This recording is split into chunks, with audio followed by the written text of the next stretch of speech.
గురు సాక్షాత్ పరబ్రహ్మ తస్మై శ్రీ గురవే నమః. క్షరాక్షరోపాధిరహిత సిద్ధాంతం పూర్ణబోధోపదేశిక శ్రీ అమలానంద వెంకట స్వామి రెడ్డార్య సద్గురుభ్యో నమో నమః. అస్మద్గురు సమారంభం కృష్ణ సాందీప మధ్యమం ఓంకార పీఠ పద్మం వందే గురు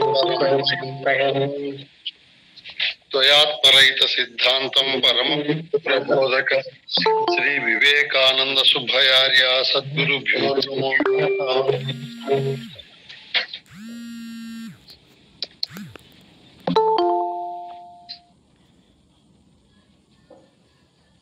నమః. మనము మానవోపాధికి వచ్చి మానవ జన్మ శ్రేష్టత్వాన్ని గుర్తించి మానవుడై జన్మించిన తరువాత మనకు పెద్దలు మానవుడైన తరువాత ఖచ్చితంగా పొందవలసిన చతుర్విధ పురుషార్థాలను మనము పొందేకి సద్గురుదేవుని చేరి గురువుకు శాస్త్రోక్తంగా తను తన ప్రాణములు వినయముగా ధారపోసి గురువు గారి ద్వారా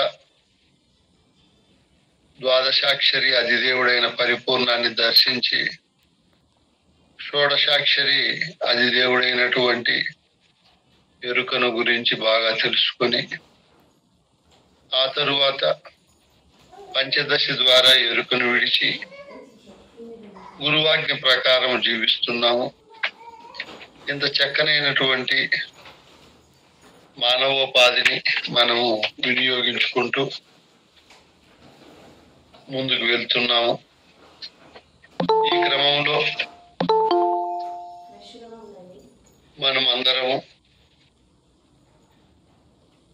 శ్రీ శివరామ దీక్షిత అచల గురు సాంప్రదాయంలో ఉంటూ ఒక సంఘటిత భావన, సమైక్య భావన, విశ్వమానవ సోదర భావన మరియు విశ్వమానవ ఐహిక ఆముష్టిక పురోభావనలు కలిగి నేను ఎలా నా గురుకృప చేత ముక్తిని పొందానో ఆ విధంగానే సర్వులు పొందితే లోకమంతా కూడా జాతి, మత, కుల, భాష, వర్గ భేదాలు లేకుండా శాంతియుతంగా ఉంటుంది అనే సుసంకల్పంతో మనము ఈ గట్టి ప్రయత్నం కొనసాగిస్తున్నాము.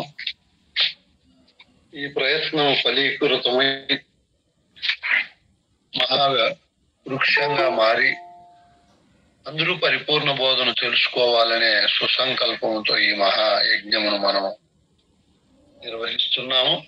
ఇది సంపూర్ణంగా ఫలించాలని కోరుకుంటూ దీనికి ఈ జూమ్ మీటింగ్ కావలసిన గ్రూపును ఏర్పాటు చేసి ప్రతిరోజు సమయానుకూలంగా దీన్ని క్రియేట్ చేయడము, జాగ్రత్తగా అందరినీ సమన్వయం చేయడము మన దేవమ్మ సుసంకల్పం చేసి నడిపిస్తున్నది.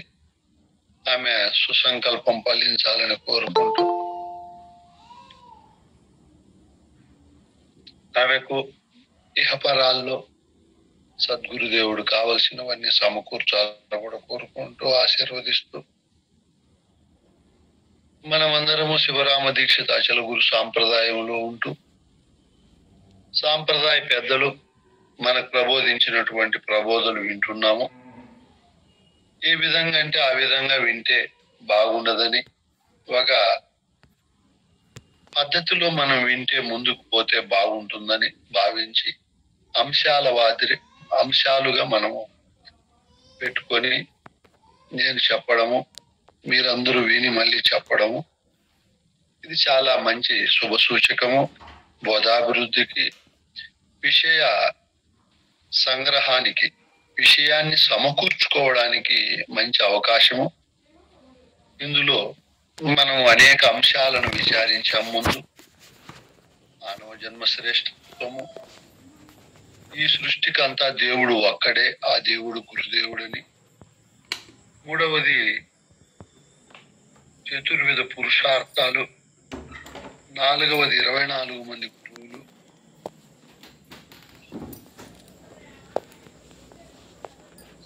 ఐదవది అష్టవిధ గురువులలో అచల గురువు గొప్పవారు ఎట్లు.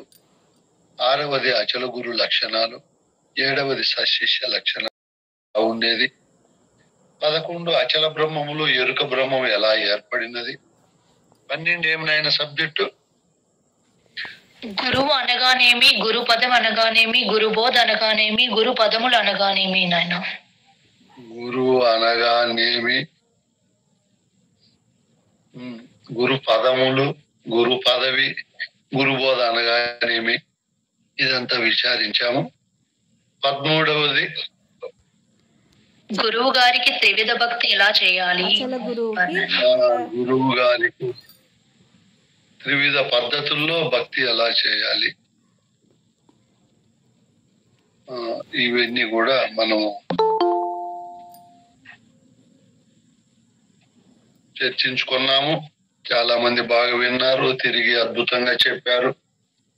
వారందరికీ సద్గురు కరుణా కటాక్షాలు కృప ఎప్పుడు ఉండాలని మనసా వాచ ఆశీర్వదిస్తూ ఇప్పుడు 14వది మనం చర్చిస్తున్నాము. ఏమ్మా ఈ అంశము 13 అయిపోయినాయి. 14 అచల బోధకు అధికారులు ఎవరు, అనధికారులు ఎవరు? ఈ అచల బోధకు అధికారులు అంటే ఈ బోధ సంగ్రహించుకొని బోధ ఫలాలను అనుభవిస్తూ బోధ స్థితి పురుషునిగా ఉండాలి అంటే అధికారాలు ఏముండాలి. దీనికి అనధికారులు ఎవరు, ఎలా ఉంటారు, ఈ విధమైన అంశం ఇప్పుడు మనం పెట్టుకున్నాము. ఎందుకంటే ఇది ఒక అద్భుతమైన క్రియ. ఈ పరిపూర్ణ బోధను అక్కడ కొంచెం విని చెప్పమన్నప్పుడు నోటికి ఏదొస్తే అది చెప్పడము, ఈ విధంగా చెప్పేవారికి వినేవారికి కూడా సంపూర్ణమైనటువంటి ఫలం ఉండదనే భావనతో ఈ విధంగా అయితే చెప్పేవారికి ఒక దారి వస్తుంది. ఇది అంశము, ఏం చెప్పాలి, ఎలా చెప్పాలి, గురువు ఎలా చెప్పాడు, నేను ఎలా చెప్పాలి అని అద్భుతమైన ధార ఏర్పడతారు. ఎందుకంటే ఇప్పుడు గురుముఖేన అనేక మార్లు శ్రవణ మనన నిధిధ్యాసలు చేయడం వల్ల తాను చెప్పగలుగుతాడు. వినే వాళ్ళకు కూడా అంశం ఇది బాగా రుచిగాను, వినేకి తెలుసుకునేకి ఒక అద్భుతమైన అంశముగాను మరియు సంపూర్ణమైన విషయ పరిజ్ఞానంగాను ఉంటారు. అందుకే ఇది చాలా గొప్ప విషయం. ఎందుకంటే పరిపూర్ణ బోధ అంశాల మాదిరినే ఉంటుంది. మీరు దీక్షితము చూస్తే దీక్షితులు పరిపూర్ణ బోధలు అన్ని ప్రకరణలు రాసి పెట్టాడు. అలాగే భద్రాద్రి రామశతకము చాలా క్రమ పద్ధతిలో ఉంటుంది బోధ. అద్భుతం, అది మహా అద్భుతం.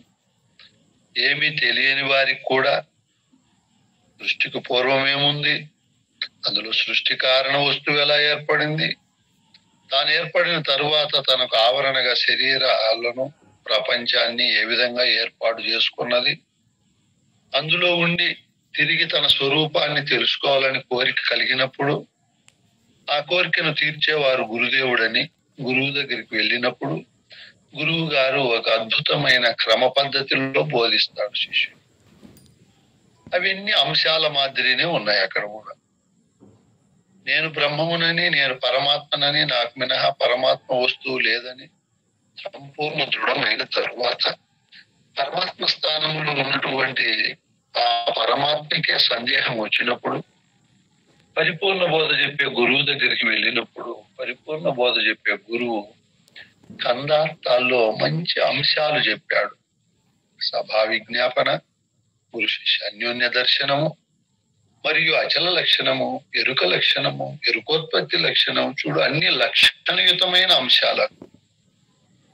ఈ విధంగా మన పరిపూర్ణ బోధ ఈ ప్రపంచంలో ఉండే బోధలకు అన్నింటికంటే శ్రేష్టమైనది, యథార్థమైనది, వస్తునిచ్చే ప్రబోధ, భ్రాంతి రహిత బోధ, ఉన్నది ఉన్నట్లు చెప్పు బోధ, ఏ విధమైన కల్పితము లేని బోధ, అసత్య భ్రమరూపకమైనటువంటి బ్రహ్మాండమైనటువంటి వర్ణనలు లేని బోధ, యథార్థ విషయము మన బోధ. ఈ బోధను ఎంతో సులభంగా సర్వమానవులను వారి శ్రేయస్సును కోరి మన పెద్దలు ఎంతో కష్టపడి మన హృదయాలను అతి తక్కువ సమయములో అతి తక్కువ శ్రమ చేత ఈ బోధతో మన హృదయాలు రంజింపబడాలని మన ముందు అమృత తుల్యమైన ఈ బోధామృతాన్ని ఇచ్చిపోయారు మన పెద్దలు. అంత గొప్ప ముందు చూపు, విశేష ప్రజ్ఞ, సర్వమానవ హితాన్ని సుఖాన్ని కోరిన మహనీయులు మన పెద్దలు. అటువంటి పెద్దల దివ్యమూర్తిత్వానికి మనసా వాచ త్రికరణ శుద్ధిగా నమస్కరిస్తూ, ఎందుకు మనం ఈ రోజుల్లో ఇంత కష్టపడి నేను కూడా తిరిగి బోధ చెప్పవలసి వస్తా ఉంది అని, అర్థము లేని బోధలు ఎక్కువై మానవ లోకము అనేక రకాలుగా రుగ్మతలకు, భ్రమలకు, భ్రాంతులకు లోనై ఎంతో నాగరిక జీవన విధానములో నేడు ఉండినా ఈ వేదాంతము దేవుడు అనే విషయంలో ఎంతో వెనుకబడి ఉన్నారు. కాబట్టి వాళ్ళందరినీ ఆ ఎనుగుబాటుతనాన్ని, అజ్ఞానాన్ని పారద్రోలి మన బోధ మామూలుగా సామాన్య మానవులు లోకములు ఎక్కువ ఉండారు. పండితులు మరియు గ్రాంధిక భాష తెలిసిన విద్యావంతులు తక్కువ ఉన్నారు మన భారత సమాజంలో. మన బోధ సామాన్య మానవులు ఎక్కువ ఉండారు. వాళ్ళకు అందించడం వల్ల సామాన్య మానవుల్లో ఉన్నటువంటి సంకుచిత భావాలు తొలగిపోయి బోధ వ్యాప్తి అనేది సంకుచితము కాకుండా పద ప్రబలమై బలీయమై ముందుకు పోవాలనే సుసంకల్పంతో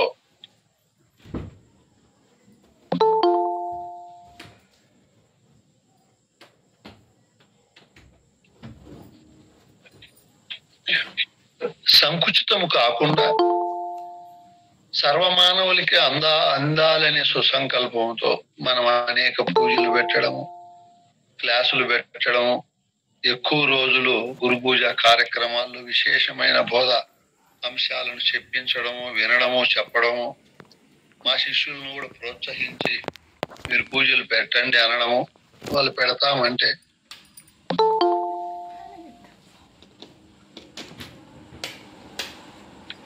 అన్ని విధాలా సహకరించడము, కీర్తి ప్రతిష్టలకో ఇంకొకదానికో మనం ఆశపడి పని చేయలేదు. ఎందుకంటే పలు రకాలుగా మానవులకి బోధన అందిస్తే ఎన్నో వ్యయ ప్రయాసలకు మనము లోనై జీవన విధానములో ఎన్నో కష్ట నష్టాలు వచ్చినా భరిస్తూ మనం ముందుకు పోతున్నాం. ఎందుకు మన బోధశాల ఘనమైనది. ఈ బోధామృతాన్ని అందరూ తెలుసుకొని తరించినప్పుడు ఫలము విశ్వవ్యాపమవుతాదనే సుసంకల్పం. మీరందరూ కూడా దీన్ని గమనించి బోధ సామాన్య మానవ లోకానికి బాగా చేరాలి అంటే ఎక్కువ మన సభలు పెట్టాలి. మిగతా మతస్థులు పెట్టినట్లు సువార్త మహాసభలు మరియు ఇస్తిమాలు ఎన్నో కోణాల్లో వాళ్ళు పెడుతున్నారు. ఎందుకు పెడుతున్నారు? ప్రజల్లో ఉత్సాహము, ఉబలాట, బోధ యందున శ్రద్ధ, సోమరితనము ఇవన్నీ కూడా నశించి వారి యొక్క సిద్ధాంతం పైన, వారి యొక్క మతం పైన అమృత తుల్యమైనటువంటి భావాలు ఏర్పడి మూఢనమ్మకాలు, మూఢ విశ్వాసాలు, సామాజిక రుగ్మతలు, సంఘములో హీనాతిహీనమైన కట్టుబాట్లు, కుల వివక్ష, జాతి వివక్ష, లింగ వివక్ష ఇవన్నీ కూడా సమసిపోయి మానవ లోకం బోధానందాన్ని విశాలమైన హృదయ సామ్రాజ్య సార్వభౌములుగా విరాజిల్లాలనే సుసంకల్పంతో మనం ఈ పని చేస్తున్నాం. ఇది ఫలించాలని కోరుకుంటూ దీనికి మీరందరూ కూడా మీ వంతు సహాయ సహకారాలు అందించాలని, మీరు కూడా నిరంతరము బోధ వినడం, బోధన చదవడం, బోధన రాయడం, బోధన చెప్పడం, అవకాశం ఉన్నప్పుడల్లా మీ ఊర్లలో గురు పూజలు పెట్టడం, ఇప్పుడు మన ఆశ్రమాల్లో, మన గృహాల్లో ఈ బోధన బాగా వినిపించడం చేసినప్పుడు ఒకరు కాకపోతే ఒకరు మన కష్టం ఖచ్చితంగా ఫలిస్తుంది, ముందుకు వస్తారని భావిస్తూ, ఈ బోధకు ఎవరు అధికారులు అన్నప్పుడు ప్రాచీన కాలంలో ప్రతి ఒక్కరూ ఈ బోధకు అధికారులే. ఆ రోజుల్లో నేడు ఉన్నటువంటి మొదలైన సద్గుణాలకు సంబంధించినటువంటి భావాలను నేర్చుకుంటూ గురువు దగ్గర బ్రహ్మం అంటే ఏమి, ఆ బ్రహ్మాన్ని ఎలా మనం తెలుసుకోవాలి అని ప్రతి ఒక్కరూ ఆ రోజుల్లో గురువుల దగ్గర అద్భుతమైన తత్వాలను, ధర్మము, అర్థము, కామము, మోక్షం అనే విద్యా విధాన పద్ధతులను తెలుసుకునేవారు. ఆ రోజుల్లో గురువుని సమకూర్చుకొని గృహస్థాశ్రమంలోకి ఎలా మనం ప్రవేశించాలి అని ఆ రోజుల్లో గురువులు నేర్పేవారు. ఆ తరువాత ఈ సృష్టిని అంత అనుభవించేది నీవే, ఈ సృష్టికి అంత ఆధార అధిష్టాన స్వరూపుడు నీవే నాయనా. ఇదిగో ఈ సృష్టిని ఎలా కామించాలి, కామిస్తూనే పెద్దల వ్యావహారిక సన్నిధానంలో ఎలా ఈ సృష్టిని నువ్వు వినియోగించుకోవాలి, సృష్టికి అనుకూలంగా, సృష్టికి సంబంధమైనటువంటి బాంధవ్యాలతో ఎక్కడ లోటుగా లేకుండా ఎలా గడపాలి నేర్పేవారు. ఆ తరువాత మోక్షానికి సమస్తాన్ని సన్యసించడము, నీ విధి నిర్వహణలో కుటుంబములో తల్లి రుణము, తండ్రి రుణము, భార్య రుణము, పిల్లల రుణం అన్ని తీరిపోయిన తరువాత నీవే విధంగా రుణాల నుంచి విముక్తి పొంది సర్వసంగ పరిత్యాగ పరుడవై ఏ విధంగా చివరి రోజుల్లో శేష జీవితం హాయిగా ఏ బంధానికి లోను కాకుండా మరణానికి ముందే సమస్త బంధరహితమై స్వచ్ఛమై శుద్ధమై మలినము లేకుండా అమల స్వరూపమై ఎలా జీవించాలో నేర్పేవారు ఆ రోజుల్లో. మన హైందవ సాంప్రదాయము, మన హైందవ సనాతన ధర్మము ఈ విధంగా బోధించేది. ఇటువంటి పద్ధతులుండే ఆ రోజుల్లో జీవనోపాధికై మన దేశం పైన అనేక మంది దాడి చేశారు. కూనులు, కుషానులు, తరిస్కులు మరియు బహమనీలు, లోడీలు, మొఘలులు, బ్రిటిష్ వారు, డచ్చి వారు, పోర్చుగీస్ వారు, కాల ప్రవాహములు వీళ్ళంతా దాడి చేసి మన సమాజంలో, మన హైందవ సాంప్రదాయంలో ఉండే కుల వివక్షతను, కులాన్ని సాకుగా తీసుకొని ఇందులో ఉన్నటువంటి అనైక్యతను సొమ్ము చేసుకొని మన దేశంలోకి వ్యాపారం కోసమో లేదా మన దేశంలో లభించే అనేక రకాల విలువైన వస్తువుల కోసమో వచ్చిన వారు చిన్న చిన్నగా సామ్రాజ్యాలని స్థాపించారు, మన దేశాన్ని పరిపాలించారు. ఇటువంటి క్రమంలో మన ప్రాచీన సాంప్రదాయబద్ధమైనటువంటి విద్యలన్నీ కూడా అడుగట్టిపోయాయి, ఎక్కడ కనపడకుండా పోయాయి. విదేశీ భాషలు వచ్చాయి, విదేశీ సంస్కృతి వచ్చింది, విదేశీ నాగరికత వచ్చింది. ఇవన్నీ మనం దిగుమతి చేసుకున్నాం. వాళ్ళ భాషలు వచ్చాయి, వాళ్ళ ఆచార అలవాట్లు వచ్చాయి. ఇటువంటి పద్ధతుల్లో మన భారతీయ విద్యా విధానము అడుగంటిపోయింది. ఆ పద్ధతులే ఇవన్నీ కూడా సమస్యపోయాయి. నేటికి ఇప్పుడు మీకు విద్యా విధానము, మా నాన్నగారు మా తాతగారు చిన్నతనంలో ఉండే విద్యా విధానానికి చాలా వ్యత్యాసం ఉండేది. ఆ రోజుల్లో వీళ్లకు నీతి సంబంధమైన, ధర్మ సంబంధమైన అనేక రకాలైనటువంటి బోధలు నేర్పి సంఘములో మానవుణ్ణి ఉత్తమోత్తమ జాతి పురుషునిగా తీర్చిదిద్దే విద్యలు అవి, ఏ విధమైన రుగ్మతలు లేకుండా.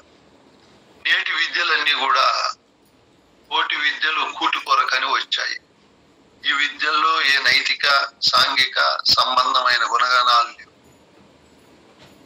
ఇప్పుడంతా విద్య ఒక వ్యాపారము, ఒక వ్యావహారిక మానవుణ్ణి ముడిసరుకుగా ఒక యాంత్రికమైన పద్ధతుల్లో తీర్చిదిద్దుతున్నాయి. ధర్మం అంటే ఏమి, బ్రహ్మం అంటే ఏమి, మరియు కామం అంటే ఏమి, మోక్షం అంటే ఏమి, ఇటువంటివి దానికి సంబంధం లేని విద్యలు వచ్చేసింది. అందుకే కుటుంబ వ్యవస్థలు విచ్ఛిన్నమైపోతున్నాయి. అవిచ్ఛిన్నంగా ఉండే మన నాగరికత ఇప్పుడు విచ్ఛిన్నమైపోతా ఉంది. తల్లిదండ్రుల మధ్య, పిల్లల మధ్య సంబంధాలు, బాంధవ్యాలన్నీ అడుగంటిపోతున్నాయి. స్వార్థం వచ్చి చేరుకుంటా ఉంది. అన్నిటికీ మూలం ధనం అయిపోతా ఉంది. ఇటువంటి పద్ధతుల్లో, ఇటువంటి విధానంలో మనమందరము ప్రాచీన సనాతన గురు శిష్య సంబంధాలతో కూడిన విద్యలు మనం నేర్చుకుంటూ వాటికి నేటి ఉండే విద్యలకు ఎంత వ్యత్యాసం ఉంది, ఆ విద్యల వల్ల హృదయం ఎంత ఉత్తమోత్తమైనటువంటి స్థితిగతులతో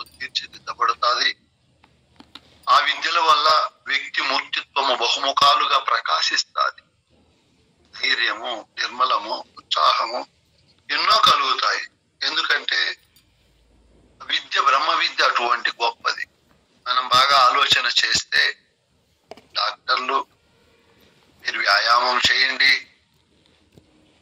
నడక నడవండి, యోగం చేయండి, మరియు అనేకమైనటువంటి పద్ధతుల్లో ఎన్నో కోణాల్లో ఆరోగ్య పద్ధతులకు సంబంధించినవన్నీ చెప్తున్నారు. అలానే అది చేస్తే మీకు రక్త ప్రసరణ బాగుంటుంది, హృదయ స్పందనలు బాగుంటాయి అని ఓతప్రోతంగా ఈ పరిపూర్ణ బోధ ఎవరికి తెలియబడుతుందో, ఎవరు బోధ స్థితిలో ఉంటారో వాళ్ళకి అన్ని ఇంద్రియాలతో పాటు నేననే ఆ శుద్ధ చైతన్యమైన పరమాత్మ కూడా నిర్మలంగా చూడు. అవన్నీ చేయలేని పని ఈ బోధ చేస్తుంది. ఒక్కొక్కటి దానికి ఉపయోగం అని మిగతా విద్యలు చెప్తాయి. ఈ పరిపూర్ణ బోధ ఎవరైతే తెలుసుకుంటారో ఓతప్రోతంగా అతని మూర్తిమత్వం పైన ఈ బోధ ప్రభావము గణనీయంగా ఉంటుంది. ఆయన అనేక రకాలుగా ఎన్నో కోణాల్లో స్వతంత్ర నిర్ణయాలు తీసుకోవడము, మరియు ఏ విధమైన ఆందోళన, అలజడి, భయము, భ్రాంతులకు లోను కాకుండా ఉండడము, ఎవరో ఇస్తారు ఏదో ఉందని ఎదురు చూడడము, కుల, మత, జాతి, వర్గ, భాషా భేదాలతో కూడిన మూఢనమ్మకాలు, మూఢ విశ్వాసాలు, ఈ రాహుకాలము, యమగండము, వాస్తు మొదలైనటువంటివి అవన్నీ కూడా లేకుండా మానవుడు సంపూర్ణమైనటువంటి ప్రయోజనాన్ని ఈ బోధ వల్ల పొందుతాడు. అందుకే ఈ బోధకు ఎవరు అధికారులు, ఎవరికంటే వాళ్ళకి చెప్తే అవుతుందా అన్నప్పుడు మన పెద్దలు ఈ బోధకు ఎవరినైనా అధికారులు అంటే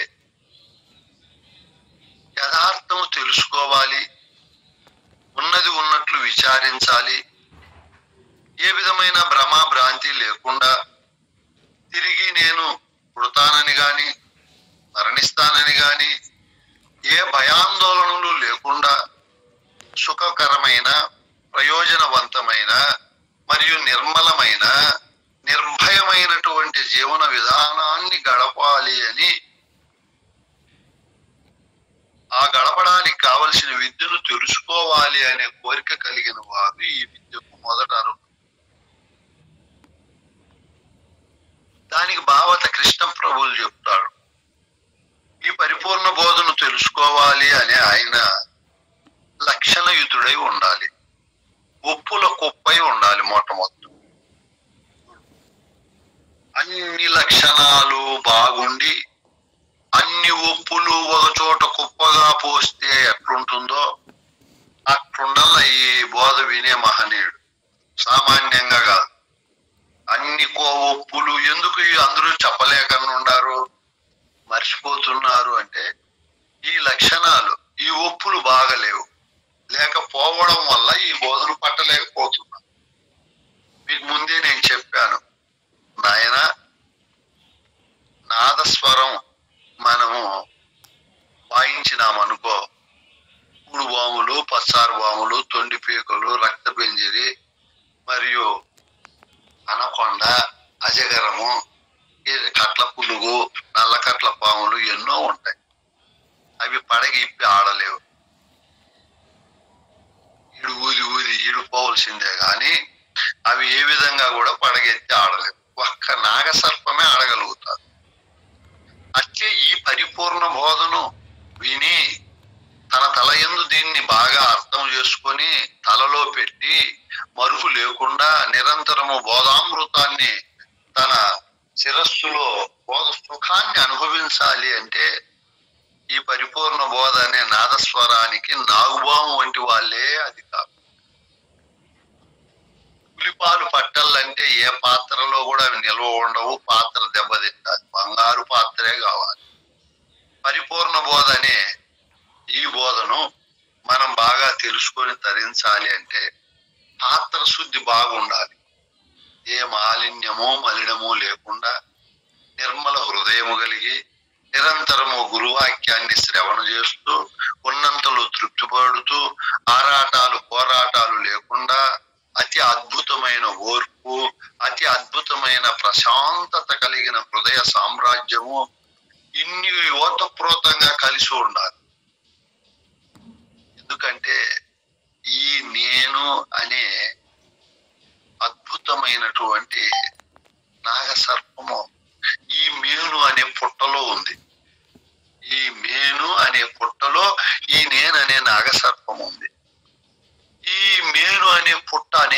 రంధ్రాలతో ఉంది.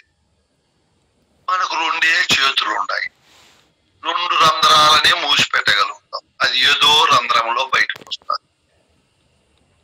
ఈ నాగసర్పము ఈ మేను అనే పుట్టలో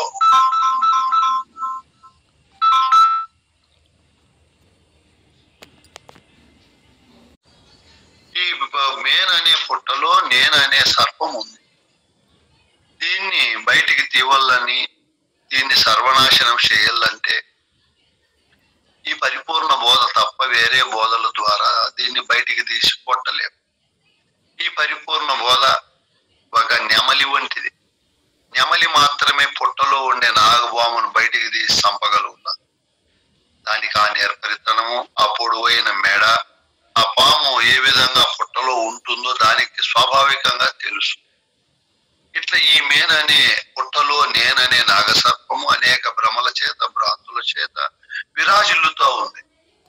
దీన్ని బయటికి తీసి కొట్టాలంటే ఈ పరిపూర్ణ బోధ ఒక్కటే శరణ్యం. ఇటువంటి పరిపూర్ణ బోధను మనము దానికి పూర్ణాధికారైన వాడే ఉండాలి. ఈ పూర్ణాధికారైనటువంటి మహనీయుడు అనేక లక్షణాలతో, అనేక రకాలైనటువంటి ఉప్పులతో కుప్పగా ఉండాలి అని కృష్ణ ప్రభువులు చెప్తాడు. ఎందుకంటే నిర్మలమైనటువంటి స్వభావము కలిగి ఉండాలి. మొట్టమొదట హృదయములో ఏ మాలిన్యము, కపటము లేకుండా, ఏ విధంగా సద్బ్రహ్మచారి, సద్బ్రాహ్మణుడు స్వాభావికంగానే పరమోత్కృష్టమైన పదజాలాలతో కూడిన మాటలు, పరమోత్కృష్టమైనటువంటి భావాలు కలిగి ఉంటాడు బ్రాహ్మణ కులములో పుట్టిన సద్బ్రాహ్మణుడు. ఆ విధంగా పరిపూర్ణ బోధను తెలుసుకోవడానికి స్వాభావికంగానే సద్బ్రహ్మ లక్షణాలు, సద్బ్రాహ్మణుని గుణగణాలన్నీ ఉండాలి. మరియు ఏ కలంకము లేకుండా జీవన విధానాన్ని తీసుకొని స్వయం పోషకుడై ఉండాలి. మరియు సున్నితమైన, నీతివంతమైన మరియు నిర్మలవంతమైన అన్ని గుణాలు, సుగుణాలతో మరియు సర్వజన మానవ హితాన్ని కోరుతూ అందరి చేత మంచి అనిపించుకునేవాడై ఉండాలి. ఇవి మొట్టమొదట ఉండవలసిన గుణాలు. తన భార్య, తల్లిదండ్రులు, అత్తమామలు, బంధువులు అందరి దగ్గర ఏ కోణములో చూసినా వృత్తములో ఉండే కేంద్ర బిందువు 90 డిగ్రీలతో ఉంటాడు. అట్లీ పరిపూర్ణ బోధను తెలుసుకోవడానికి శిష్యుడు ఎవరు ఏ కోణములో చూసినా, అవ్వ గాని, తాత గాని, తల్లి గాని, తండ్రి గాని, భార్య గాని లేదా భర్త గాని, అన్నలు గాని, తమ్ముళ్ళు గాని, అక్కళ్ళు గాని, చెల్లెలు గాని, బావలు, మరదన్లు, కోడన్లు, వదినలు, తన పిల్లలు, తన మనవళ్ళు, గురు సంఘములో ఉండేవాళ్ళు, స్నేహితులు, మిత్రులు, గురువు, ఏ కోణములో చూసినా అందరికీ సరిపడే అంత నెమ్మదిదనము, నిర్మలత్వము, సత్యవాక్కులు ఇవన్నీ కలిగి ఓతప్రోతంగా ఆ విధంగా ఉండాలి. పౌర్ణమి రోజు చంద్రుడు ఎవరన్నా చూడని ఏ విధంగా అందరికి ఆనందాన్ని కలిగిస్తాడో దుర్మార్గులకు, రాక్షసులకు, దుష్టులకు, జారులకు, చోరులకు, గురువులకు, పండితులకు, పామరులకు, రాజులకు, చక్రవర్తులకు అందరికీ ఆయన ఆనందాన్ని కలిగిస్తాడు. అలాగే మనము అందరికీ ఆనందాన్ని కలిగించే స్వాభావికమైన గుణాలు అన్ని కలిగి ఉండాలి. అన్ని లక్షణాలు ఉంటూ నేను ముక్తిని పొందాలి, మోక్షాన్ని పొందాలి అనే కాంక్ష ఎక్కువ కలిగి ఉండాలి. ఈ ముక్తిని, మోక్ష సామ్రాజ్యాన్ని నాకు కలిగించేవాడు గురుదేవుడు కదా. సృష్టిలో ఎవరు ఇంకా నాకు కల్పించలేరు. ముక్తి, మోక్షము అనేది గురువు కలిగి ఉన్నాడు కాబట్టి మనకు కల్పించగలుగుతాడు. మిగతా బంధు బాంధవులు, అధికారులు, మహావిద్యావంతులు సృష్టిలో ఎవరైనా కలిగించలేరు. కాబట్టి మనకు గురువు దగ్గరికి రాకపూర్వము ఇష్ట దైవం పైన ఏ విధంగా ప్రేమ, అభిమానము, నమ్మకము, దృఢత్వము మరియు వాత్సల్యము ఉంటుందో మనం ఎన్నుకున్న తరువాత గురువు పైన అవన్నీ కలిగి ఉండాలి. నిరంతరము గురువును చేరి గురుపదేశము తీసుకున్నప్పటి నుంచి ఇంకా గురు సాన్నిధ్యములో గురువు అనే దేవదేవుణ్ణి ప్రతిష్టాపన చేసుకొని ఆయన వాక్యం ప్రకారం జీవిస్తూ ఉండాలి. ఎందుకంటే ఈ వేదాంతములో ఉన్నటువంటి మహా నిగూఢమైన విషయాలు స్వాభావికంగా ఎంతటి వారికైనా స్వశక్తితో అర్థం కావు. ఈ అంతరాంతరాలతో మహా నిగూఢంగా మహా క్లిష్టంగా ఉండే ఇవన్నీ కూడా మనకు తెలియబడాలి అంటే ఈ విధంగా గురుభక్తి చేయాలి. ఎందుకంటే చతుర్విధ వేదాలు గాని, షట్శాస్త్రాలు గాని, అష్టాదశ పురాణాలు, భారతము, భాగవతము, రామాయణాది ఇతిహాసాలు గాని, మంత్రాలను యంత్రాలను బోధించే విద్యలు గాని, సృష్టిలో ఎన్నో మతాలు ఉన్నాయి.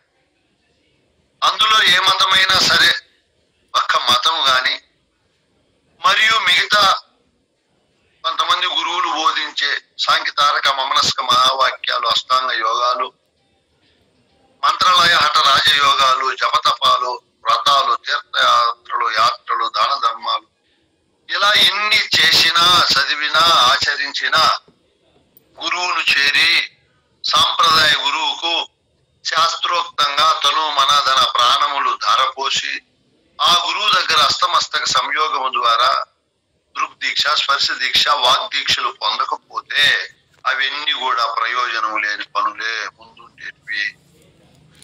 కాబట్టి ఈ బోధలో ఉండే మర్మ ధర్మాలు తెలియబడాలి అంటే ఆ పనులు ఎన్ని చేసినా బోధకు అధికారాన్ని అవి కలిగించలేవు. మిగతాటివి ఎన్ని చేసినా మనం ఇంతకు ముందు చెప్పిండేటు అవన్నీ చేయకపోయినా పర్వాలేదు.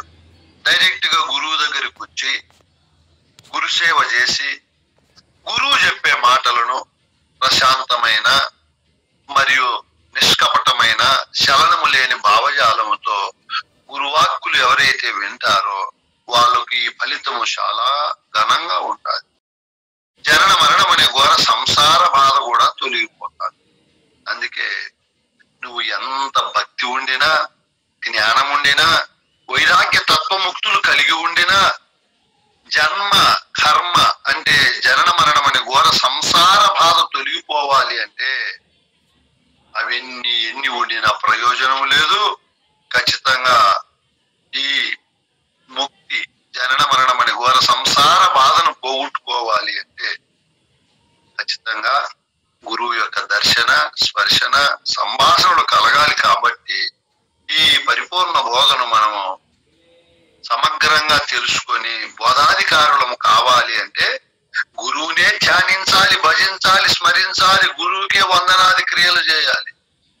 ఈ సృష్టికంతా దేవుడు ఒక్కడే, ఆ దేవుడే నాకు ఈశ్వర స్వరూపుడై ఈ విధంగా వచ్చాడని మీరు మిగతా దేవుని వివక్షతో చూసినా పర్వాలే, ఆ దేవుళ్ళు లేరు అనుకున్నా పర్వాలే, గురుదేవుడు ఖచ్చితంగా ఉన్నాడు చెప్పారు పెద్దలు. గురుగీతల్లో చెప్పారు.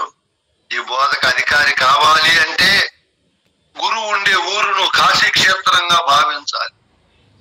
గురువు యొక్క పాదములను తగిలిన నీటిని గంగాజలముగా భావించాలి. గురుదేవుని సర్వేశ్వరునిగా, విశ్వేశ్వరునిగా మరియు లోకేశ్వరునిగా, సర్వేశ్వరునిగా, మహావిద్యాస్వరునిగా, మహామంగళ స్వరూపునిగా మరియు శాసన స్వరూపునిగా భావించాలి.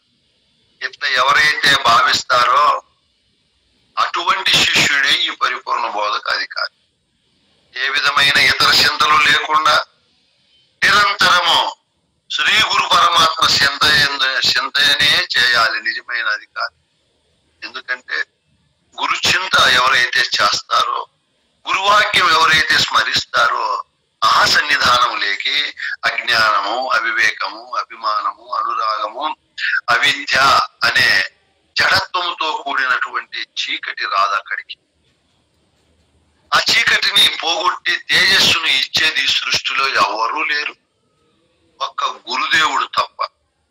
కాబట్టి పూర్ణాధికారి ఈ బోధ కావాలి అంటే తన హృదయాంతరాల్లో కృష్ణప్రభులు చెప్తాడు కందార్థాలు, చంచల బుద్ధి మానుంటివేని అంటాడు. చంచల బుద్ధి ఉండకూడదు.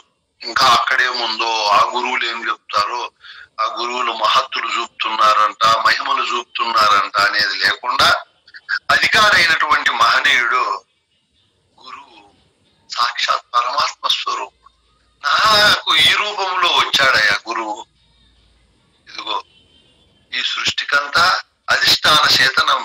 స్వరూపమైన ఆ లింగ స్వరూపుడైన గురువు ఈ విధంగా 6 అడుగుల ఎత్తుతో ఫలానా జిల్లాలో ఫలానా మండలంలో ఫలానా విధంగా పుట్టాడయ్యా నా కోసము, నా మోక్ష ప్రదాత అని చెప్పి అంత కుంఠితము లేని అకుంఠితమైనటువంటి భక్తి ఎవరికైతే ఉంటుందో వాళ్ళే ఈ బోధక అధికారులు. ఊరికేనే బోధ రావాలి అంటే రాదు. మేము 30 ఏళ్ళ నుంచి ఉండాము, 40 ఏళ్ళ నుంచి ఉండామంటే ఏం ప్రయోజనం ఉండదు. ఇప్పుడు నేను చెప్పిండేటివన్నీ ఉండాలి, ఇందులో ఒక్కటి కూడా తక్కువ ఉండకూడదు. అంత విశేషమైన గురుభక్తి కలిగి ఉండాలి. ఇంకా గురువు తప్ప ఏమీ ఉండకూడదు. అట్లా సద్గురువును అన్ని విధాల భావించి దాసానుదాసుడే గురువు దగ్గర దాసత్వం చేయాలి. అహంకారం చూపకూడదు, అభిమానం చూపకూడదు.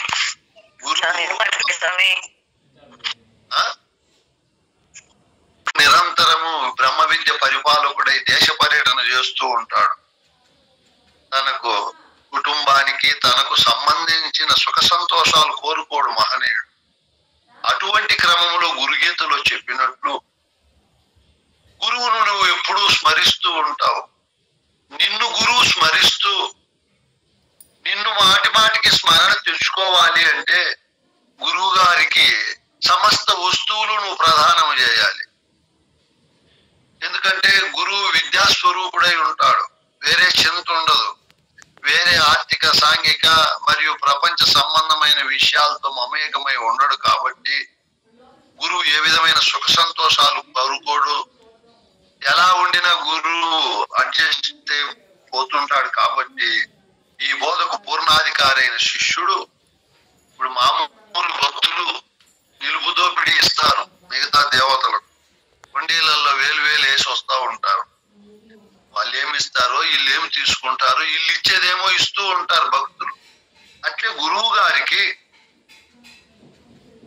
పడుకునేకి వస్త్రము గాని, తినే తిండి మొదలుకొని, కూర్చునే ఆసనం మొదలుకొని, వాహనములు భూషణములు అన్ని కూడా శిష్యుడే సమర్పించాలి. ఎందుకు సమర్పించాలి? గురువు గారికి అవి కనపడతానే శిష్యుడు గుర్తు రావాలి. ఈ శిష్యుడు ఎవరికి సమర్పిస్తాడు? తాను సంపాదించిన సంపద గాని, భోగభాగ్యాలు గాని, తన మోక్ష ప్రదాత గురువు. తన జన్మరణం అనే ఘోర సంసార బాధను పోగొట్టేవాడు గురువు. కాబట్టి తిరిగి ఇంకా నీకు జన్మ ఉండదు. ఇదే చివరి జన్మ. ఈ జూమ్ లో ఎవరెవరు బోధ వింటున్నారో నేను అన్ని తెలిసి చెప్తున్నాను. ఎవరికి తిరిగి పుట్టుకుండదు భూమండలంలో. మీరు ఎవరు పుట్టనే పుట్టరు. ఇది ఎక్కడ రాసిమనే రాసిస్తానండి. లేదా మీరు ఎందుకు పుట్టరని కూడా నేను, మీరు ఎలా బోధ వింటున్నారు, అఖండ చేతన స్వరూపుడునై నా పాదం ఎవరెవరు పడతారో వాళ్ళందరికీ నేను సంకల్పం చేస్తాను. అది ఖచ్చితంగా ఫలిస్తుంది. కాబట్టి మీకు ఇంకా ఏ విధమైన అభిమానము, అనురాగము, మళ్ళీ నేను పుడతాననే భావన అవసరమే లేదు. ఇంక ఇదే చివరి జన్మ కాబట్టి ఇప్పుడు అన్ని మంచి పనులు చేయాలి. పిల్లలకి ఇచ్చేది ఇవ్వాలి. కుటుంబ ధర్మాలు, భార్యను చూసినా, బంధు బాంధవులు, ఇతరులను, సంఘములో ఎవరిని చూసినా అటువంటి గౌరవపదమైనటువంటి వాక్కులతోనే మనం మాట్లాడాలి. ఈ భావాలు, ఈ మాటలు ఇవన్నీ కూడా గురుకులంలో చేరాం. కాబట్టి ఈ పరిపూర్ణ బోధక అధికారి అయిన వాడు నరకులములో ఉండే గుణాలు ఏవి కలిగి ఉండవు. గురుకులంలో ఉండే గుణాలనే కలిగి ఉండాలి. సర్వత్రా నిండి నిబిడీకృతంగా నా గురుదేవుడు ఉన్నాడు. అటువంటి గురుదేవుడు సర్వప్రాణులను నడిపిస్తున్నాడు, నన్ను నడిపిస్తున్నాడు. అటువంటి గురు స్వరూపుడు నా రూపంలో వచ్చి అంతటా ఉండే పరిపూర్ణాన్ని దర్శింపజేశాడు. ఎరుక కథను బాగా చెప్పాడు. ఎరుక లేనిదని తెలియజేసి ఆ ఎరుక ఎందును తోసే జనన మరణమని ఘోర సంసార బాధను తొలగించి ఈ అశరీర అనహంకార అభిమాన రహితమైన స్థితిని నా గురువు కలిగించాడు అని ఎప్పుడూ గురువునే మనము అత్యంత పరమోత్కృష్టమైనటువంటి భావజాలంతో ఉదయం నిద్ర లేస్తానే గురునామ స్మరణతోనే లేయాలి. ఆనందంగా లేయాలి. నేనేమి కర్మినా, పాపినా, దుర్మార్గునా, ఎందుకు నా హృదయంలో దుఃఖము, ఆవేశము, కోపము, ఈర్ష్య పెట్టుకోవాలి? నేను నరుని కాదు కదా. నేను గురుకులములో అతి అద్భుతమైన ఈ సృష్టికంత అధిష్టాన చేతన బ్రహ్మస్వరూపుడు అని, గురువు నువ్వు పరమాత్మవని, నువ్వు ప్రత్యేగాత్మవని, నీవే దేవదేవుడు అని ఎన్ని కోణాలలో నాకు చెప్పాడయా అని తన స్వరూపాన్ని మరవకూడదు. ఎప్పుడు గురువు అనుమతి లేనిదే ఏ పని చేయకూడదు. ఏ విధంగా రాముడు తారకోపదేశం చేసిన తరువాత ఆంజనేయుడు నా భాగ్యం ఏమని నేను చెప్పుదునయ్యా అని చెప్పి ఎక్కడుండినా రాముడు ఉండే వైపే నిద్ర లేస్తానే లేచి నమస్కరించుకుంటాడు. ఆ విధంగానే పార్వతమ్మ తల్లి, రుక్మిణమ్మ తల్లి, ఈ మహనీయులందరూ కృష్ణ ప్రభువులు, శివరామ దీక్షితులు, వీళ్ళందరూ కూడా నిరంతరము గురునామ స్మరణలోనే జీవించారు. అందుకే వాళ్ళంత విద్య సంపూర్ణ సంగ్రహ స్థితిని పొందిన విద్యలు. మనము కూడా జరిగే రోజులు జరిగిపోయినాయి. ఇప్పటి నుంచైనా గురువు అనుమతి లేనిది ఏ పని చేయకుండా ఎప్పుడు సమన్వయము హృదయంలో పాటిస్తూ విద్యలో కాని, ధనములో గాని, అధికారములో గాని మనం ఎంతో గొప్ప వాళ్ళమైనా మన గొప్పతనము గురువు దగ్గర ప్రదర్శించకుండా గురువు చేరిన తరువాత మనము గురువు గుణాలతోనే ఉండాలి. తమాషాకైనా అబద్ధాలు చెప్పకూడదు. చుట్టా, బీడీ, సిగరెట్, గంజాయి, గుట్కాలు, హాన్సు, కట్టుపొడి, ఇవన్నీ సురాపానము, ఇవన్నీ వదులుకోవాలి. ఎందుకు వదులుకోవాలి? మనము నరులము కాదు, అధిష్టాన చేతన బ్రహ్మమైన గురువు యొక్క పుత్రులము. గురుకులములో ఉన్నటువంటి పరమోత్కృష్టమైన విద్యా స్వరూపులం. అవిద్యావంతులమైతే ఇవన్నీ ఉండినా పర్వాలేదు. అంత పరంపర రూపేణ వచ్చే విద్యకు వారసులం. అంత విద్యను హృదయంలో ఒక వైపును పెట్టుకొని మరి ఒక వైపున ఈ నీచమైన పనులు చేయకూడదు.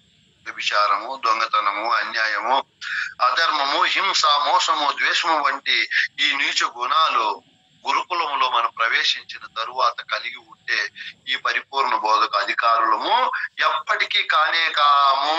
ఇది జాగ్రత్తగా పెట్టుకోవాలి.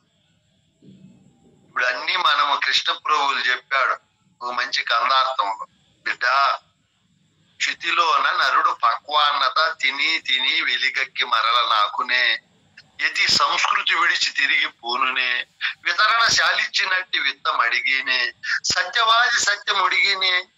ఏము ఉపమానాలు ఆ ఉపమానాలు. ఇంత పరిపూర్ణ బోధన తెలుసుకొని మళ్ళీ క్రిందికి పోతారా నాయనా? ఎట్టి పరిస్థితుల్లో పోకూడదు.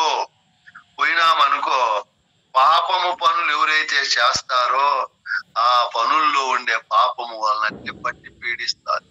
ఏ తిండి తింటే అదే తేపు వస్తుంది. పాత్రలో ఏ వస్తువు వేస్తే అదే వాసన వస్తుంది. కాబట్టి ఈ పాపం పనులు మనం చేయకూడదు. మనకు గురువుకి ఇద్దరికి కీర్తి వచ్చాడు.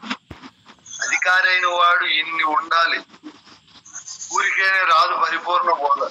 మేము చెప్పలేకుండా ఉన్నాము. కారణం అంటే ముందు క్షేత్రం బాగుండాలి, శాంతి ఉండాలి, ధైర్యం ఉండాలి, ఆనందం ఉండాలి, అన్ని గుణాలు సుగుణాల రాశిగా జీవించాలి. ఎందుకంటే ఇన్ని ధైర్యం ఉంటుంది, నిర్మలం ఉంటుంది, ఆనందం ఉంటుంది. అక్కడ నాడులు ప్రసన్నంగా ప్రశాంతంగా ఉంటాయి. బీభత్సవ గుణాలతో వాటి శక్తి తగ్గిపోకుండా ఉంటుంది. ఈ పాయింట్ మీరు బాగా గుర్తుపెట్టుకోండి. ఎవరికైతే ఈర్ష్యాద్వేషము, కామము, అసూయ, అశాంతి, ఆశాపాశలు ఉన్నాయో వాళ్ళ శరీరంలో నాడులు దెబ్బతింటాయి. ఎవరైతే ఆనందంగా, నిర్మలంగా, నిశ్చలంగా, ఉన్నంతలో తృప్తిగా ఉంటారో, ధైర్యంగా, వాళ్లకు నాడులు దెబ్బతినవు. వాళ్ళ జ్ఞాపక శక్తి అద్భుతంగా ఉంటుంది. అందుకే ఈ పరిపూర్ణ బోధక అధికారులు కావాలి అంటే ఈ గుణాలన్నీ ఒక రాశిగా పోసుకొని జీవించాలి. గురువు ఉండే చోట గురువుతో సమానంగా కూర్చొని రాదు. గురువులు ఆరుకొని కూర్చోకూడదు. గురువు మంచము వాడిన వస్తువులు వాడకూడదు. గురువు వైపు కాలు సాచుకొని కూర్చోకూడదు. గురువు ముందు నడుస్తూ ఉంటే మన వెనుక నీడను కూడా తొక్కి నడవకూడదు అంటారు గురువు. ఎక్కడ కనపడతాడో అక్కడ నా విశ్వేశ్వరుడు కనపడ్డాడని పరమానంద భరితమై ఎవరుండినా, అక్కడ బంధువులు బాంధవులు ఉండినా, తాను కులంలో గొప్పవాడైనా, వయసులో గొప్పవాడైనా, గురువు తనకు బోధించిన గురువు కులంలో తక్కువైన, వయసులో తక్కువ తక్కువైనా, విద్యా బుద్ధుల్లో ధనకనక వస్తు వాహనాల్లో తక్కువైనా, ఏ కోణములో కూడా ఈ పరిపూర్ణ బోధక అధికారైన శిష్యుడు గురువును తక్కువ భావంతో చూడకూడదు. ఒకవేళ లౌకికమైన తెలివితేటల్లో కూడా తక్కువ ఉండొచ్చు, నువ్వు తక్కువ చూడకూడదు. శిష్యుడు అధికంగానే చూడాలి, అద్భుతంగానే చూడాలి గురువును. తన వాక్కులో గాని, తన భావములో గాని, తాను చేసే పనిలో గాని ఏ మాలిన్యము లేకుండా పరిశుద్ధ ఆత్మస్వరూపుడై ఉండాలి, పరిశుద్ధాంతఃకరణ కలిగి ఉండాలి. కృష్ణప్రభుడు కంద పద్యాల్లో కూడా చెప్తాడు, మనసులో ఒకటి, మాటతో ఒకటి, చేసే శరీరముతో క్రియతో ఒకటి చేయకూడదు. వానికి బోధ అబ్బదు. ఏం భావం ఉంటుందో అదే పలకాలి, ఏది పలికినాడో అదే చెయ్యాలి. అట్లా త్రికరణ శుద్ధి పరిపాలకుడే ఈ పరిపూర్ణ బోధక అధికారి. వీటిని మూడు ఏకము చేసి గురువాక్యముతో నడవాలి. అందుకే చెప్పాడు భాగవత కృష్ణ ప్రభుడు కందార్థాల్లో కూడా చెప్తాడు. ఆయన ఏం చెప్తాడు? సాధన సంపత్తి గల సాధకుడొక నరుడు ఘోర సంసారమునను బాధపడలేక తన పుణ్యోదయమును గురునిగాంచి ఇరుతర భక్తిన్ అంటాడు. శిష్యునికి గురువు పైన బాహ్యాంతరముల యందు అనన్యమైన భక్తి ఉండాలి. అప్పుడే ఈ బోధను పట్టగలుగుతాడు. గురువు అటువంటి శిష్యునికి ఏ దాపరికము లేకుండా ఇటువంటి క్షేత్రములో పరిపూర్ణ బోధనే బీజం వేస్తే ఇది మహావృక్షం అవుతుంది. ఈ క్షేత్రం అన్ని విధాలుగా అర్హత కలిగి ఉందని గురువు భావిస్తాడు. అటువంటి ఉత్తమోత్తమ గురువుకు ఉత్తమోత్తమ శిష్యుడు కృష్ణప్రభువులు చెప్తాడు, తన సర్వస్వమును దారపోయాలి అంటాడు. ఇట్ల భావములో దారపోసిన వాడే ఈ పరిపూర్ణ బోధకు అధికారి. తన శరీరాన్ని, ప్రాణాన్ని, మనస్సును, ధనమును, తన ధారాపుత్రాదులన్నింటినీ కూడా గురుసేవకు వినియోగించాలి. గురువు తప్ప శరణ్యము నాకు ఇంక వేరే లేదని గురువును బోధించేటప్పుడు బ్రహ్మముగా భావించాలి. బోధ అయిపోయిన తరువాత తన హృదయాంతరాల్లో బోధను నెమరేసుకుంటూ విష్ణువుగా భావించాలి. తన అజ్ఞానమును లయింపజేసేది గురువు అని శివునిగా భావించాలి. ఇట్లా గురువును అనేక కోణాలలో శిష్యుడు కను మూసిన, కను తెరసిన నా గురువే నాకు మోక్ష ప్రదాత. ఎందుకంటే చర్మ చక్షువులతో నేను ఎంతవరకు జగత్తును తనను చూసుకుంటూ ఉంటే మహనీయుడు సద్గురువు నేనేం పుణ్యం చేశానో ఏమో నా దగ్గర భక్తిని మన గురువు మనం ఏం కోరుకోకనే ప్రసాదించాడు. మంచి తల్లిని, మంచి తండ్రిని, మంచి భార్య లేదా మంచి భర్త, మంచి పిల్లలు, ఈ జూములో ఉండే వాళ్ళకందరికీ కూడా అన్ని మంచివి గురువు ప్రసాదించాడు. మనకు 3 పూట్ల భోజనానికి జరుగుతూ ఉంది, వస్త్రం ఉంది, గృహం ఉంది, అన్ని ఉన్నాయి. ఇవన్నీ గురువు గిఫ్ట్ గా ఇచ్చాడు మనం కోరకనే. అట్లే గురువు నాకు ముక్తిని కూడా ప్రసాదించాడు. గురువు దగ్గరికి వెళ్ళిన వెంటనే కృతయుగము, త్రేతాయుగము, ద్వాపర యుగము, కలియుగాల్లో పురుకుచ్చగాదే మన స్వగురువు వరకు ఎవరు ఏమైతే పొందినారో ఆ విద్యను పొందింపజేసి దేహము నుంచి ముక్తిని ప్రసాదించాడు. మతము నుంచి, జాతి నుంచి, కులము నుంచి, లింగము నుంచి మరియు విద్య నుంచి, ఇంకా ఈ ఒకటని ఎన్ని చెప్పాలి నేను, అనేక రకాల బంధాల నుంచి నన్ను ముక్తిని ప్రసాదించాడు నా గురువు, శాశ్వత ఆనందాన్ని కలిగించాడు నా గురువు అని శిష్యుడు ఎప్పుడు యుక్తాయుక్త వివేకము కలిగి గురువు దగ్గర నిరంతరము ఏ విధమైనటువంటి ఈర్ష్యాద్వేషము, డంబము, కోపము ఆవాహన చేసుకోకుండా ఎప్పుడు ఏ కోణములో అయినా, ఏ కాలములో అయినా, ఏ ప్రాంతములో అయినా, ఏ సమయములో అయినా, ఏ కర్మ చేసేటప్పుడైనా గురువు దగ్గర గాని, గురువు లేకపోయినా గాని శిష్యుని హృదయము నిండుగా సంతోషంగా, ప్రశాంతంగా, ప్రసన్నంగా, ప్రహ్లాదంగా ఉండాలి. వాడే ఈ బోధన పట్టగలుగుతాడు. అందరూ పట్టలేరు ఈ బోధన. ఈర్ష్య, ద్వేషము, డంబము, అసూయాది గుణాలతో మాలిన్య హృదయం కలిగిన మహనీయులు ఈ పరిపూర్ణ బోధక అధికారులు కానే కాదు. ఏ కోణములో చూసినా అత్యంత వినయము, విధేయత, అహంకార రహితము, ఏ విధమైన కోపము లేకుండా అతి అద్భుతమైన భయముతో, భక్తితో, సత్యముతో మాట్లాడుతూ నా గురువే నా సాక్షాత్ పరమాత్మ స్వరూపుడని పరిమితంగా మాట్లాడుతూ అనవసరంగా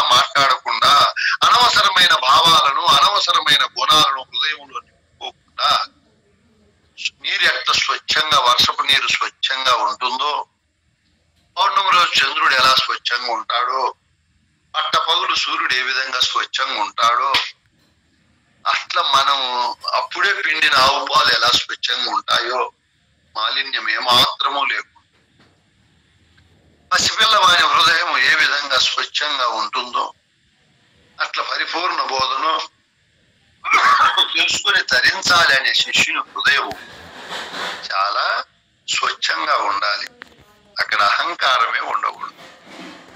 గురువును మీరని, ప్రభు అని, దేవా అని, నాయన అని, తండ్రి అని ఇట్లా పూజ్య భావమైన పదాలతో అత్యంత విశేష గౌరవమైనటువంటి వాక్కులతో గురువును మాట్లాడాలి. ఇంకా గురువు చెప్పాడు, నేను నీకు తల్లిని, తండ్రి, నా భార్యను చూసిన, బంధుబాంధవులు, ఇతరులను, సంఘములో ఎవరిని చూసినా అటువంటి గౌరవపదమైనటువంటి వాక్కులతోనే మనం మాట్లాడాలి. ఈ భావాలు, ఈ మాటలు ఇవన్నీ కూడా గురుకులంలో చేరాం కాబట్టి ఈ పరిపూర్ణ బోధకు అధికారి అయిన వాడు నరకులములో ఉండే గుణాలు ఏవి కలిగి ఉండవు. గురుకులంలో ఉండే గుణాలనే కలిగి ఉండాలి. సర్వత్రా నిండి నిబిడీకృతంగా నా గురుదేవుడు ఉన్నాడు. అటువంటి గురుదేవుడు సర్వప్రాణులను నడిపిస్తున్నాడు, నన్ను నడిపిస్తున్నాడు. అటువంటి గురు స్వరూపుడు నా రూపంలో వచ్చి అంతటా ఉండే పరిపూర్ణాన్ని దర్శింపజేశాడు.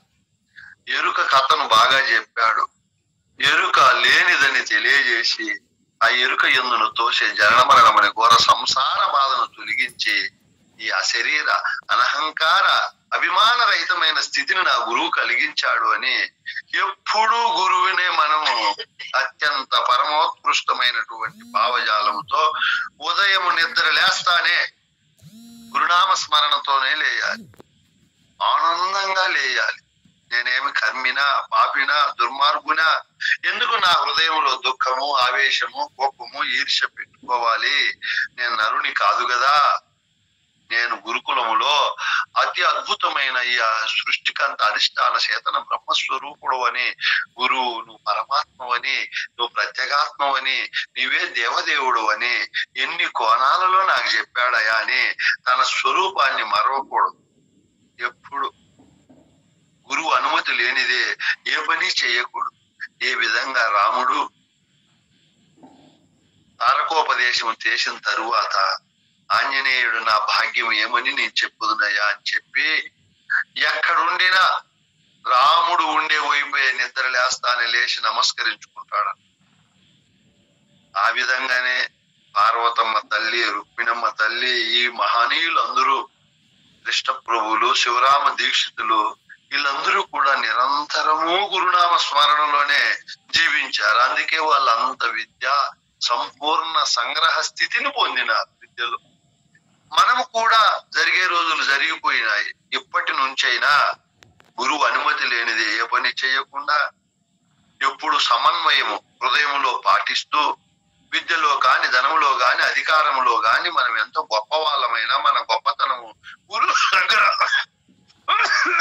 ప్రదర్శించకుండా గురువు చేరిన తరువాత మనము గురు గుణాలతోనే ఉండాలి. తమాషాకైనా అబద్ధాలు చెప్పకూడదు. చుట్టా, బీడి, సిగరెట్, గంజాయి, గుట్కాలు, ఆన్సు, కట్టుపొడి, ఇవన్నీ సురాపానము, ఇవన్నీ వదులుకోవాలి. ఎందుకు వదులుకోవాలి? మనము నరులము కాదు, అధిష్టాన చేతన బ్రహ్మమైన గురువు యొక్క పుత్రులము. గురుకులములో ఉన్నటువంటి పరమోత్కృష్టమైన విద్యా స్వరూపులం. అవిద్యావంతులమైతే ఇవన్నీ ఉండినా పర్వాలేదు. అంత పరంపర రూపేణ వచ్చే విద్యకు వారసులం. అంత విద్యను హృదయంలో ఒక వైపును పెట్టుకొని మరి ఒక వైపున ఈ నీచాతి నీచమైన పనులు చేయకూడదు. వ్యభిచారము, దొంగతనము, అన్యాయము, అధర్మము, హింస, మోసము, ద్వేషము వంటి ఈ నీచ గుణాలు గురుకులములో మనం ప్రవేశించిన తరువాత కలిగి ఉంటే ఈ పరిపూర్ణ బోధక అధికారులము ఎప్పటికీ కానే కాము. ఇది జాగ్రత్తగా పెట్టుకోవాలి. ఇప్పుడు అన్ని మనము కృష్ణ ప్రభువులు చెప్పాడు ఒక మంచి కందార్థంలో, బిడ్డ క్షితిలోన నరుడు పక్వాన్నత తిని తిని వెలిగక్కి మరల నాకునే, యతి సంస్కృతి విడిచి తిరిగి పూనునే, వితరణ శాలిచ్చినట్టి విత్తం అడిగినే, సత్యవాది సత్యం అడిగినే. ఏము ఉపమానాలు ఆ ఉపమానాలు. ఇంత పరిపూర్ణ బోధను తెలుసుకొని మళ్ళీ క్రిందికి పోతారా నాయనా, ఎట్టి పరిస్థితుల్లో పోకూడదు. పోయినామనుకో పాపము పనులు ఎవరైతే చేస్తారో ఆ పనుల్లో ఉండే పాపము వాళ్ళని పట్టి పీడిస్తారు. ఏ తిండి తింటే అదే తేపు వస్తుంది, పాత్రలో ఏ వస్తువు వేస్తే అదే వాసన వస్తుంది. కాబట్టి ఈ పాపం పనులు మనం చేయకూడదు. మనకు గురువుకి ఇద్దరికి కీర్తి వచ్చాడు. అధికారి అయిన వాడు ఇన్ని ఉండాలి, ఊరికేనే రాదు పరిపూర్ణ బోధ. మేము చెప్పలేకుండా ఉన్నాము. కారణం అంటే ముందు క్షేత్రం బాగుండాలి, శాంతి ఉండాలి, ధైర్యం ఉండాలి, ఆనందం ఉండాలి, అన్ని గుణాలు సుగుణాల రాశిగా జీవించాలి. ఎందుకంటే ఇన్ని ధైర్యం ఉంటుంది, నిర్మలం ఉంటుంది, ఆనందం ఉంటుంది. అక్కడ నాడులు ప్రసన్నంగా ప్రశాంతంగా ఉంటాయి. బీభత్సవ గుణాలతో వాటి శక్తి తగ్గిపోకుండా ఉంటుంది. ఈ పాయింట్ మీరు బాగా గుర్తుపెట్టుకోండి. ఎవరికైతే ఈర్ష్యాద్వేషము, కామము, అసూయ, అశాంతి, ఆశాపాశలు ఉన్నాయో వాళ్ళ శరీరంలో నాడులు దెబ్బతింటాయి.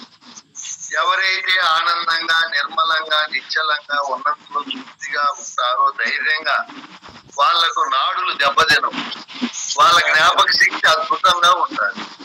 అందుకే ఈ పరిపూర్ణ బోధక అధికారులు కావాలి అంటే ఈ గుణాలన్నీ ఒక రాశిగా పోసుకొని జీవించాలి. గురువు ఉండే చోట గురువుతో సమానంగా కూర్చొని రాదు. గురువులు ఆడుకొని కూర్చోకూడదు. గురువు మంచము వాడిన వస్తువులు వాడకూడదు. గురువు వైపు కాలు సాగుకొని కూర్చోకూడదు.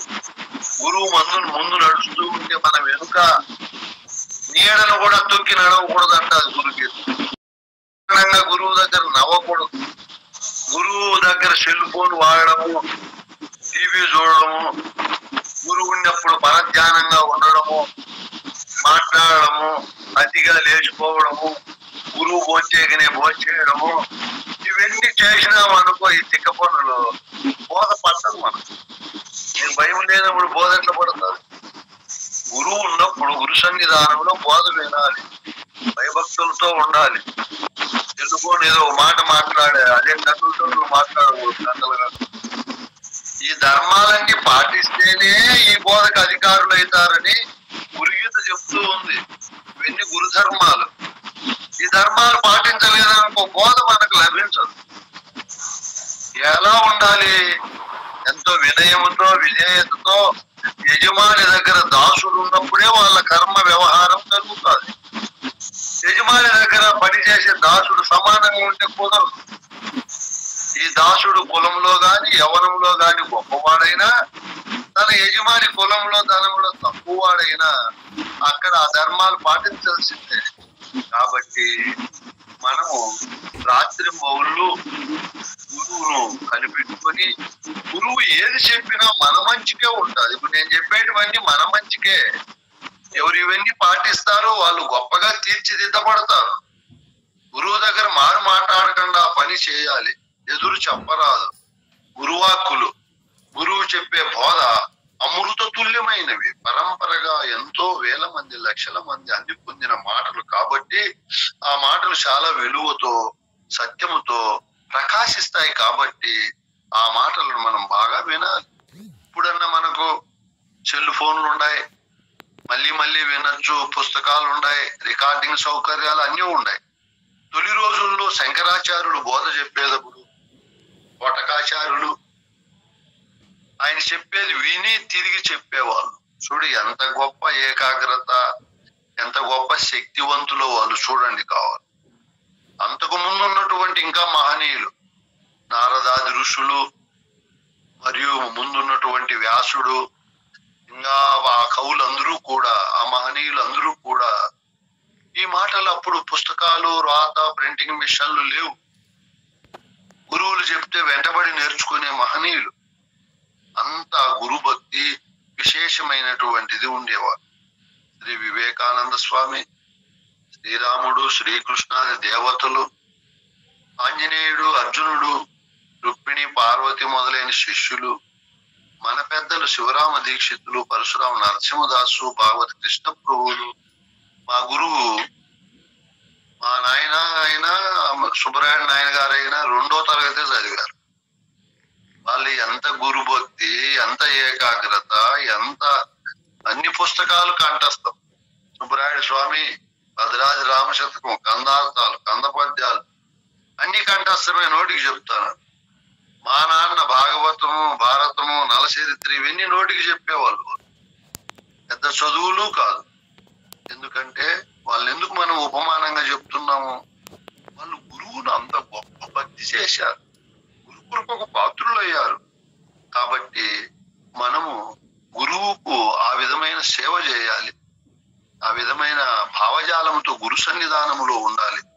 గురువు ఎంత కోటీశ్వరుడైనా, మనం ఎంత పేదవాళ్ళమైనా, గురుదేవుని ధనము గాని, ధాన్యము గాని, వస్త్రము గాని, కనక భూషణాదులు గాని విషం వలె చూడాలి, మట్టి పిల్ల వలె చూడాలి. గురువు వాడిండే వస్తువులు, గురువు ధనము గాని అవన్నీ మహా గురువు స్వరూపముతో సమానము. కాబట్టి గురువు అనుమతి లేనిది అవన్నీ మనం వాడకూడదు, తీసుకోకూడదు. ఇవన్నీ గురుగీతలు చెప్తున్నాయి. గురువు గారు ఏదైనా మనకిస్తే దాసాను దాసులమై, గురువు దగ్గర నిరభిమాన స్వరూపులమై, అభిమానము లేకుండా ఆ గురువు ఇచ్చేదాన్ని అత్యంత పూజ్య భావనతో, ఎంతో వినమ్రత భావాలతో తీసుకోవాలి. అవి చాలా గౌరవమైన వస్తువులని భావించాలి. ఆయన వాడుకునే పాదుకులు, వస్త్రములు, వాహనములు, మంచము, పరుపు, కుర్చీ ఏమేమైతే ఉన్నాయో వాటన్నింటినీ కూడా నమస్కరించాలి, పూజ్య భావనతో చూడాలని గురుగీత చెప్తారు. ఇటువంటివన్నీ చేసిన వాళ్ళే ఓ పార్వతి గురు ధర్మాలను, గురు బోధను గ్రహించగలిగి ఈ బోధకు అధికారులు కాగలుగుతారని అనేక మార్లు శివుడు పార్వతితో ప్రబోధిస్తాడు. ఇవన్నీ మొదట ఉండవలసిన లక్షణాలు. ఇప్పుడు మనము ఏదైనా ప్రమాదంగా గాని, అనుకోకుండా గాని గురువు కాలు తగిలిన, గురువును బాధ పెట్టిన పశ్చాత్తాపడి పరమ పవిత్రంగా తిరిగి వాళ్ళను మనం సేవించి వాళ్ళ కృప పాత్రులు కావాలి. గురువు కరుణామయుడు, ఎంతో విశేషంగా మన మేలు కోరేవాడు. తల్లిదండ్రులు తమ పిల్లల యొక్క మేలును కోరి సామదాన భేద దండోపాయాలు ప్రయోగిస్తారు. ఒక్కొక్కసారి మంచిగా చెప్తారు, ఒక్కొక్కసారి వస్తువులు దానంగా ఇచ్చి చెప్తారు, ఒక్కొక్కసారి తిట్టి చెప్తారు, ఒక్కొక్కసారి కొట్టి చెప్తారు. ఎన్ని చేసినా వాళ్ళ మేలుకే చేస్తారు వీళ్ళు తల్లిదండ్రులు.